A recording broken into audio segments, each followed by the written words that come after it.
and welcome back to our Human Resources Management 101 curriculum. In 2016, we had 5 videos under this curriculum. We had a video on the definition of human resources management. We had an intro for human resources professionals and business managers. Then we had a video on job design and workforce planning, and our latest video was on recruitment and selection, which you will remember is the most important people decision you will ever make in an organization. Today, we are going to talk about talent management. Talent management is traditionally defined as an organization's way to recruit, retain, and develop the best talent that's available to them in the job market. So you can think of it as a systemic way of managing our employees' life cycle processes. So there is competency assessment in there, there is talent assessment in there, high potential identification, any sort of management or employee development programs you can think of. But today, instead of breaking it all down for you, we're going to take a different approach to talent management and talk about what we think may be the future of talent management. So there are a couple of issues we run into talent management with. The number one is actually the definition, the term talent itself. The problem we have with the term is that it means so many different things to so many different people. So if you travel across geographies, for example, in some countries, people think of talent as their high potentials. And in other ways, they think of talent as just any employee that's available to them. So that's one issue. The other issue is the focus of talent management, traditionally speaking, has been more or less on the best in class. And we are not sure if we like this either, because who are we to say someone's strength is better or higher than someone else's strength? And is there really all that talent in the world that's available if we all want to hire the best in class and retain them, right? And arguably, if you do recruit only the best in class, do we even need high potential programs? So there's a bit of a confusion in the system around this.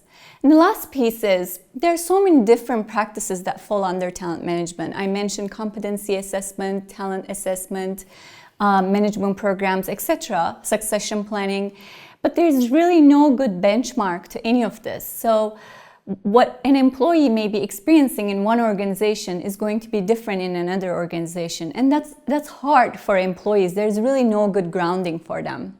Because of all these reasons, we feel like there's a need to move the conversation forward, to evolve the definition of talent management. Now, don't get me wrong, we do need to have these practices in place, and HR somehow needs to bring it all together and build on operational effectiveness, leveraging these processes. But we live in the 21st century now. What employees want from us is not just secure jobs, secure and stable jobs. They actually want jobs that fit their individuality and their lifestyles. So the focus needs to somehow shift from all these different and wonderful practices we have around talent management to the people itself.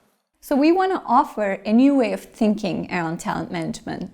Instead of looking at talent management as the systemic way of managing an employee's life cycle process, why don't we think about it as a way for us to care and nurture our employees? Now, we know productivity at work is greatly affected by individual motivation. And there are a lot of factors that goes into motivation. You know, a person may be driven by the purpose of what they do, by the connection they have with their manager. They may be driven by career advancement opportunities. There's a whole variety. What we do know is that their engagement matters hugely. So perhaps trying to focus on the practices itself, if we shift the focus to the outcomes we are looking to have from people, the question should really be around how can we provide an environment and how can we support our employees appropriately in that environment so that they're able to realize their own potential, live that potential to its fullest.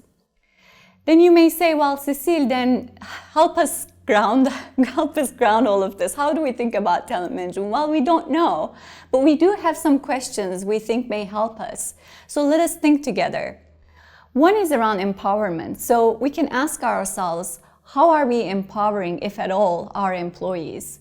So when we hire them, and arguably the best, do we actually trust them? Do we give them authority and self-determination enough so that they can do their jobs day to day? how is our decision making collectively? Is it democratic? Is it data-driven, for example? Do we take a scientific approach to making choices? Or is it hierarchical and is driven by egos of our leaders? Another question is around engagement. So do we provide the environment, a psychologically safe, fun, collaborative environment for people to want to come to? So do we make work a comfortable place for our people? That's another question. Do we develop the right sort of skills is another question, right? Everyone has a strength that they come to life with, and they have inspirations. So do we understand people's different strengths, individualities, inspirations? As I said, in some cases, employees themselves may not even realize it. So how do we help them reconnect with themselves and then develop them appropriately? One of the most common mistakes we see in an organization, for example, is that transition of an individual contributor to management.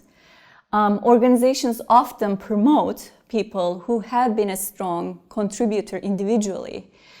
What they don't often know is data tells us those individual contributors, high-performing individual contributors, have a harder time adjusting to management roles than anyone else. So that gap is actually bigger for them. So how do we provide transitional kind of development programs for these people when they're jumping from one role to another? Another way to think about it. How do we build collaboration and support that collaboration amongst people? And lastly, how do we allow authenticity, if at all? I mentioned individuality a couple of times. Do we care about how people dress up, for example, when they come to work? Do we care what they eat, what they drink? Or do we truly care about their attributes and contribution and the value that they bring into the organization? I think we need to think about this in a whole different way. So it's literally shifting your mind from right to left rather than left to right sort of thinking. Finally, I want to thank our subscribers. I'm so happy that we now have several people who are actually looking forward to the videos that we are publishing. And for others, if you're watching for the first time or returning to watch one of our videos, I would ask that please do subscribe. It matters to us that we know how many followers we have. It also is important for us to hear from you. So if you like a video, please give us a like.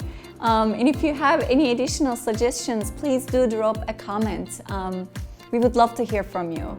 So with that, thank you so much for watching, and until next time.